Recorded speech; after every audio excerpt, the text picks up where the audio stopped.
Okay, folks, I'm going to try to get a video out here. Uh, I've been in Facebook or YouTube jail. They didn't like my last video, so I've been locked up. I believe I'm out of the hole right now, and I only got 90 days of probation again. So, anyways, I thought I'd talk about a couple of things. One of them being the Second Amendment sanctuary ordinance, and something else. I don't know. But anyways. Oh yeah. So for you that do watch my videos, my channel's divided into three sections. I have county board of commissioners meetings that I've been hosting weekly for the last 3 years in one channel. Probably doesn't interest anybody. And then I have my random channel. It does cover all kinds of things. Some are my videos. Some are just videos or news stuff that I capture of interest to me, mainly pertaining to First and Second Amendment and Fourth Amendment rights, and sometimes Fifth Amendment rights. And then I have my third section in there is called SASO, and that's my journey on filing my petitions here. So I am working on the SASO. I know it's slow. These things take a while. We're trying to work on the counties in the state of Oregon the best we can. As most of you know, the first time I filed, it got deemed unconstitutional. We took that to court. We lost. The second time I filed, that got deemed unconstitutional. It was rewrote, but still deemed unconstitutional. We didn't take that to court. And so we're going to be filing this third time coming around. We got two lawyers working together, my lawyer and a lawyer from Jackson County, and they think they have a plan. We had a nice statewide phone conference the other day, and last Sunday, actually, and a lot of good information. Everybody's working on it. So Jackson County, they're going to file their third time around, and we think we can get it there. And if it can fly there, we think we can make it fly here. But we've tried that before with another county, and it wouldn't fly here. But we'll see. We got two lawyers from two different areas collaborating on it, and so that's the plan. I hope to have another petition to file, maybe the end of this month. And these things do take a little bit of time. Nothing speedy here. But we are working on it, and I am the chief petitioner for Curry County. And, we can only move so fast, and they fight us all the way. I haven't done any more open carries since my last videos I did, and with the 911 bull crap and all the Facebook bull crap that followed that 19-minute walk I did. But I don't know. That's all I've really got. Got some planning to do. We're going to start doing some open carry flag waves here, across from the Democrat building. Yeah, I know. Stir the shit pot. But hey, we have that right, and we'll see what happens. We definitely won't be notifying anybody beforehand. We'll just show up. We'll plan it in secret.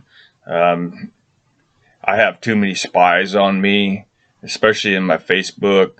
If I don't do everything secretly, it's leaked before I get to leak it. And that's what happened the first time around with my say-so. I leaked the hard copy around a couple times to a couple people, and then it just spread before I got to file it. I think I covered this in my last say-so video, but it is what it is. I learned the hard way. And so we'll see what happens here on the third time. I look forward to it. We have a lot of good folks working in the background, and in the foreground as well. And so it's timely. Court, this and that. Everybody's got time to fart and wipe their butt. And, you get 10 days to fart or whatever. But that's just the update on that. We are working on it. We're not giving up. Our goal is to get all 36 counties to have a SASO, Second Amendment Sanctuary Ordinance, in place. It's going to take a while. I figured I'd already be flying, and I figured I'd be done with my signatures needed by now for 2020. But time keeps running out. We still have time. Depends on how fast we can get stuff moving here again. I will have until, I believe it's August 5th. If I'm wrong, someone from Oregon correct me. Maybe it might be August 20th to have my signatures turned in to the elections clerk. I just don't remember off the top of my head. It's one of those 2 days. I have a feeling it's August 5th for some reason. But so, it takes time to gather the signatures. My county, I need a little more signatures than a lot of the other counties do. Some just need a couple of handfuls. I need just a little under 700. But this is a small county of only 24,000 people in the county. And so it takes a while. We're spread out. It's pretty much just a rural county is what it is. No big cities or anything like that. I live in the biggest city in the county, and there's 6,000 of us here. And so that's where we're at. But we'll work on it. And I'll work on some more videos. Hopefully some open carries coming up. I did pick me up this nice new GoPro. I'm dying to get it out on the street and use it, see how it does. I'll run it in conjunction with my iPhone and hopefully get some good videos. I've tested the GoPro out a little bit. I just haven't used it to post any videos with yet. I just use my laptop when I'm recording like this right here. That's why everything moves around so much. I really don't give a shit. But hopefully we'll get that into use and stir up the old poo-poo pot. So that's pretty much my update on the SASO. Soon as I get word on another update, I'll let you all know. I posted it online because I couldn't upload a video, but this update, like I said, is from last week, but I was in YouTube jail, and I don't post these videos on Facebook, only on YouTube. But I might need to be looking for a new platform, I guess, since I get put in jail 2 or 3 times a year. But and then I've been watching Virginia. That's SB 16, SB 64, and I believe SB 67 comes in there as well. Some really hideous laws coming down the pipe there. They've got some rally planned coming up on January 20th in Virginia. And from what I'm hearing through the grapevine, actually it's not really the grapevine, but from boots on the ground that are in Virginia, it's going to be ugly. A lot of protesters are going to be there against the Second Amendment advocates and the patriots. Antifa, I heard, is going to be there. MS-13, I heard, is going to be there. Black Lives Matter is going to be there.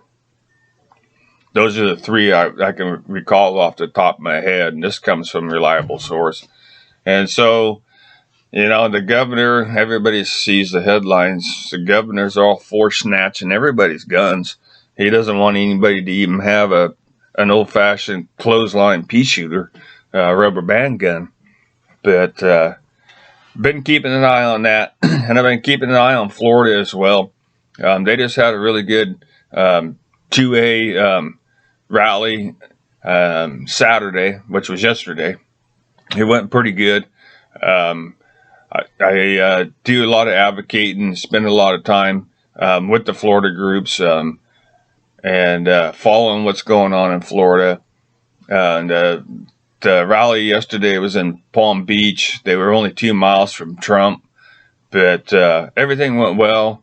The only thing is they went to the police department first and told them exactly yada yada, just to try to make the rally go smooth, I guess.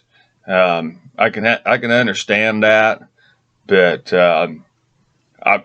it might be a time where I'll do that. But right now, I don't have those issues. I've seen the videos from from Florida, and some of them in pretty hideous, just for open carry. They have some restrictions on their open carry. I've covered this before. They can only open carry if they're coming from or going to hunting, fishing, camping, or the gun range. And even then, they get hemmed up. They get guns drawn on them. And I do still follow Texas, believe it or not. Some parts of Texas are just ludicrous with their gun laws. One in particular I've been following now for over 18 months, and that's the Leon Valley. And I believe that's in Bear County or Barr County, something like that. I think it's pronounced Bear County. And it's Leon Valley is the name of the city. And you can just search that on YouTube, and the videos are just unreal. People getting beat down, tased, bloodied up, hauled off, and all they're doing is exercising their Second Amendment rights. And some really crazy videos.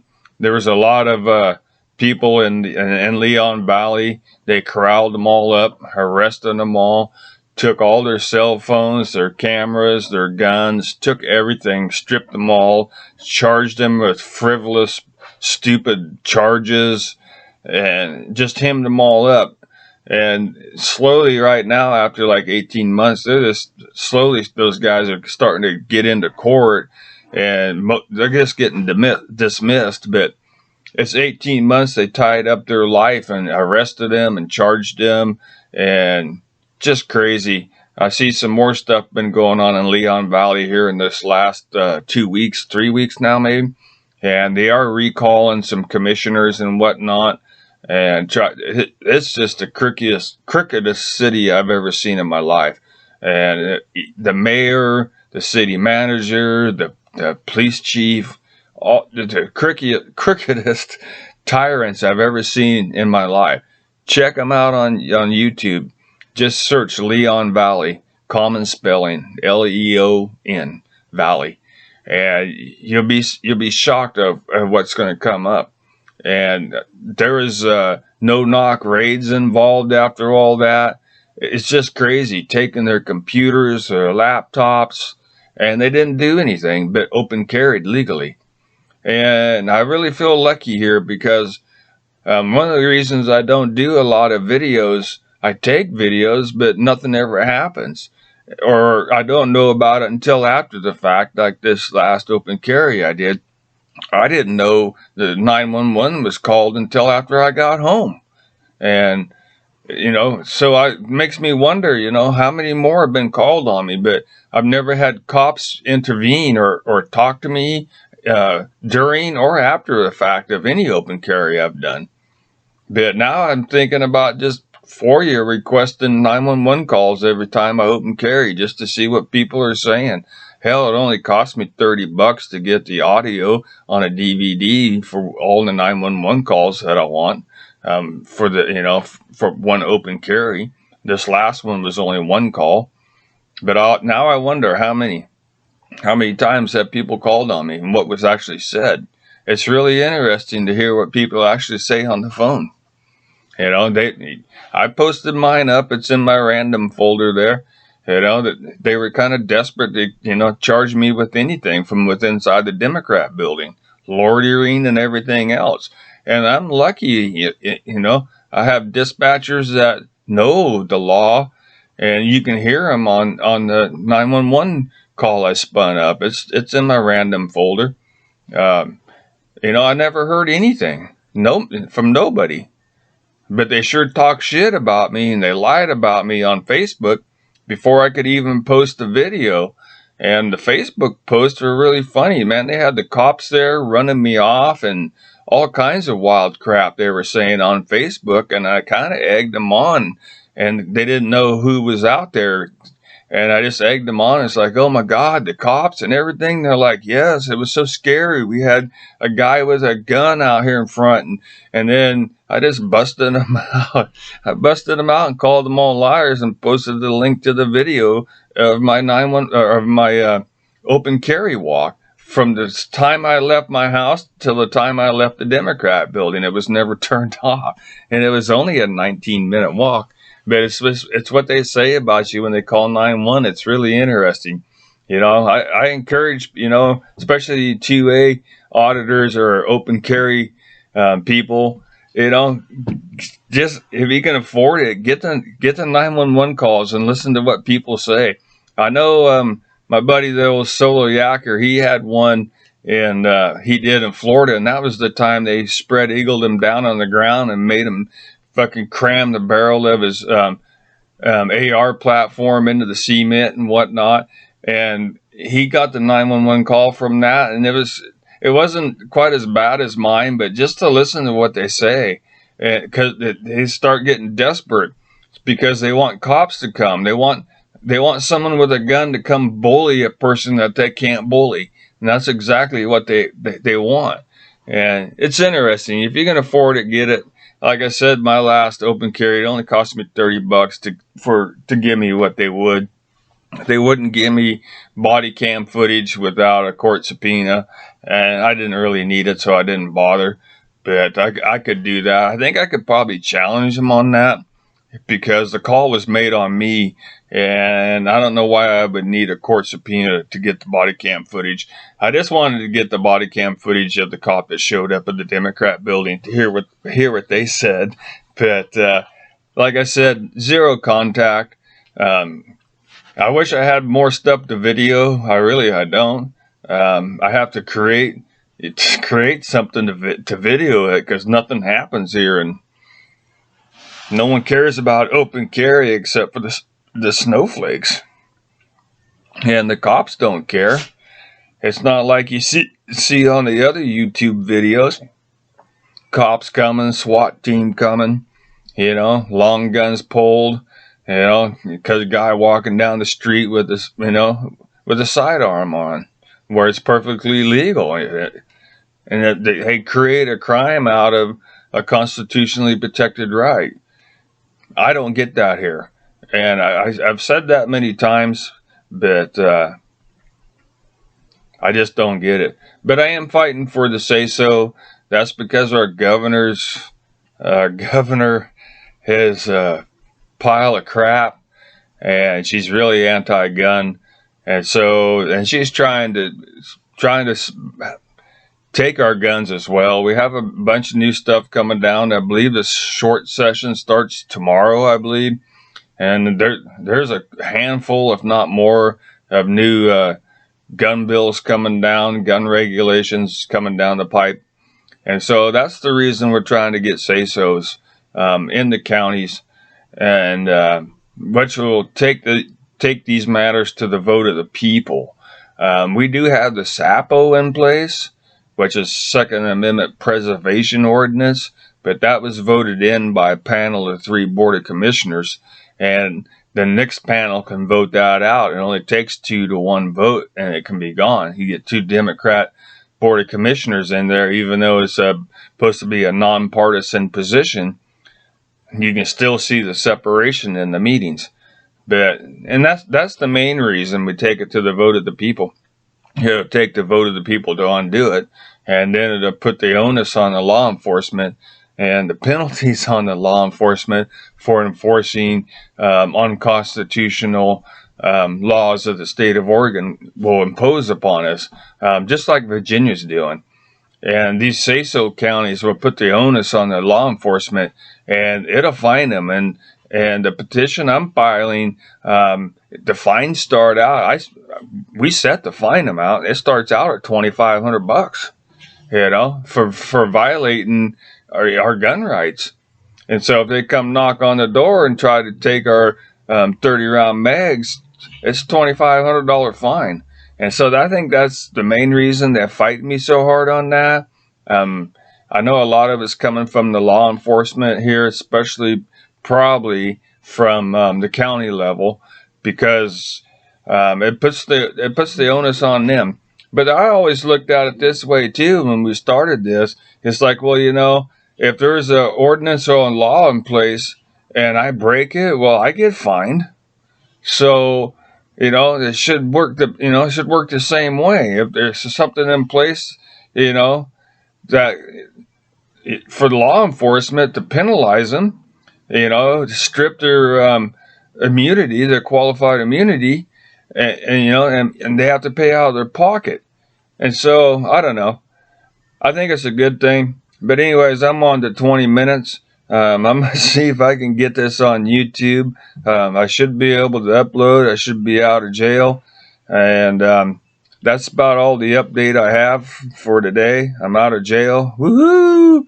And I'll keep in touch on the SASO. Something should be coming up here in the next 2-3 weeks, at least by the end of the month. Peace out, guys. You guys have a good one, man.